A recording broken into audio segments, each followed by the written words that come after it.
السلام عليكم ورحمة الله وبركاته، والصلاة والسلام على سيدنا ونبينا وحبيبنا محمد صلى الله عليه وسلم وعلى آله وصحبه أجمعين. إخواني، في ملاحظات أحيانا بالمجتمع، يعني يجلس الإنسان حتى بعزا بالتعازي بالمناسبات، تلاقي لك يمسكها الدخان السكارة، يحط أجر عجر، ويعني ولا عنده أي احترام للمجلس، ويشرب باليسار، الله يكسرها له إن شاء الله. طبعا احنا مليون مرة نقول الدخان حرام، والمدخنين ناقصين عقل وناقصين دين وأخوان للشياطين. ناقصين دين لأنه الدخان حرام. كل أمة محمد وعلماء الأمة والمذاهب والدنيا أجمعت على أن الدخان حرام قطعيا، ما في نقاش الموضوع هذا ناقصين دين وناقصين عقل، لأنه الدخان يسبب مرض اسمه نقص العقل، يعمل ضمور في الدماغ، المخ والمخيخ بالتجويف تبع الدماغ يعمل ضمور، يصير الإنسان عقله محدود، يصير ما عدا الأمراض الثانية، في 27 مرض. ثانيا هذا طبعا ناقصين عقل، ناقص عقل. ثالثا أخوان الشياطين، يعني الإنسان اللي بالشهر عم يدفع 1500 ريال 2000 ريال حق دخان، يعني هذا نقول له الآن احرق لك، إذا حرق 100 ريال 100 ريال قدامنا، حرقه برا، ما حرقه بصدره، شو نقول عنه؟ نقول إذا احترمناه نقول عنه مبذر، والمبذرين بنص القرآن أخوان للشياطين، أخوان للشياطين. فأنت يا أخي الكريم لا تكون أخ للشيطان، لا تكون ناقص عقل وناقص دين، لا تكون إمعة، ما عندك إرادة ولا عزم. دخان سكارة تغلبك، كيف إرادتك هاي؟ كيف قوتك؟ كيف عزيمتك؟ فأنت هذا الدخان بيان واضح للناس كلها.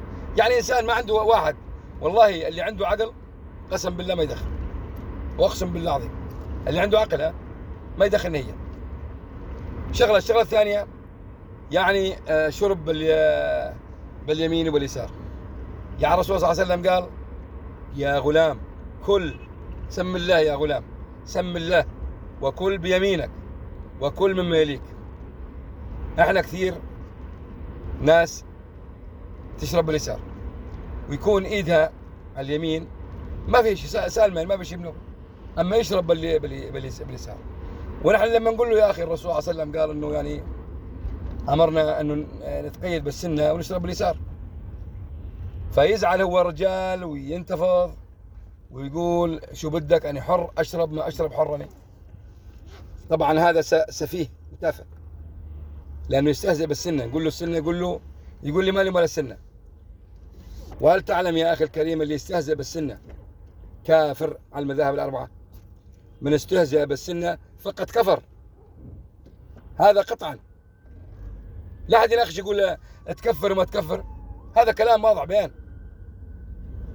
فأسأل الله رب العرش العظيم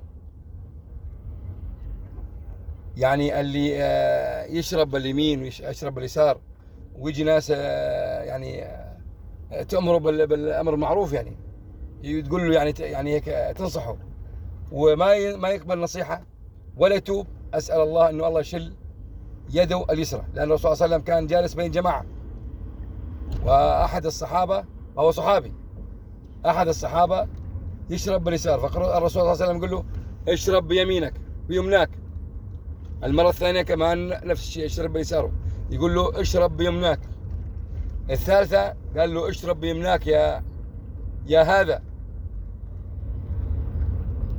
فرد عليه هذا المتجبر من الصحابة يقول له: أنا ما أستطيع أشرب باليسار باليمين. فقال له: لا استطعت. الرسول صلى الله عليه وسلم دعا عليه لا استطعت. عرفت كيف؟ فهل تبغى أنت أو تحب أنه الرسول يدعي عليك؟ فشلت يداه لما الرسول دعا عليه لا استطاعت، قام شلت يداه. حديث هذا معروف، الحمد لله رب العالمين، صحيح البخاري. فأسأل الله أنه الإنسان لم يأمرك بمعروف يعني وينهاك عن المنكر، قل له جزاك الله خير يا أخي، ما ترد عليه بانفعالاته وإحنا نعرف ديننا وإحنا كذا وأنت جاهل ما تعرف الخميس من الطميس ولا الكوع من البوع.